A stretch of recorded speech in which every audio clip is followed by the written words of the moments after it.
नमस्कार. मी सनातन संस्थेचा राष्ट्रीय प्रवक्ता चेतन राजहंस.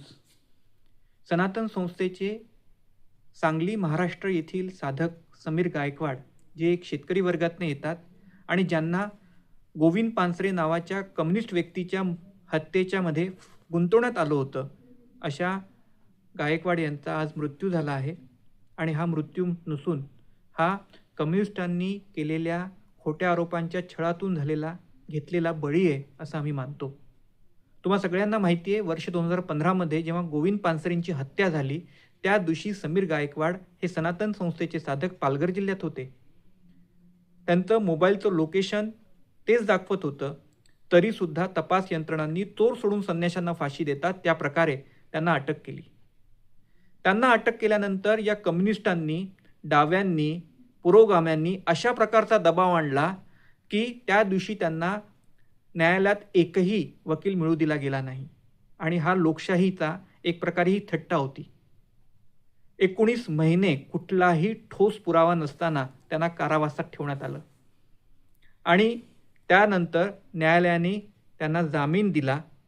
त्यावेळी तपास यंत्रणांनी सांगितलं की नाही, कोणीतरी सारंग अकोलकर आणि विनय पवार नावाचे व्यक्ती मारेकरी होते. नंतर त्यांनी आणखी दोघांची नावं घेतली.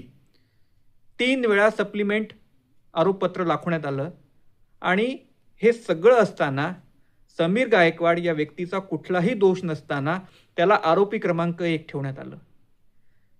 पानसरे कुटुंबियांना हे माहिती होतं की समीर गायकवाड याचा या हत्येमध्ये कुठलाही प्रकारचा सहभाग नाही, तरी सुद्धा ते शांत राहिले.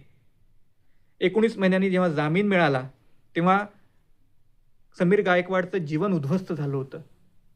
त्याला नोकरी नाही मिळाली, त्याचं अर्थार्जन थांबलं, त्याचं सामाजिक जीवन त्याला खुनी म्हणून लोक पाहू लागले होते.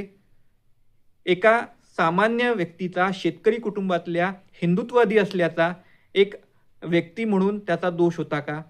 आज ज्या कम्युनिस्टांनी त्याच्यावर आरोप केले त्याचा बळी आज या कम्युनिस्ट सिस्टीमनी घेतला. खोटे आरोप केले. कुठे गेला तुमचा विवेकाचा आवाज?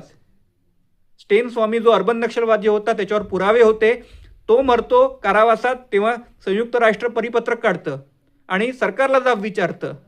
आज समीर गायकवाडचा मृत्यू होतो तर कम्युनिस्टांना जाब कोण विचारणार? पानसरे कुटुंबियांना जाब कोण विचारणार? हा आमच्यासमोर प्रश्न आहे.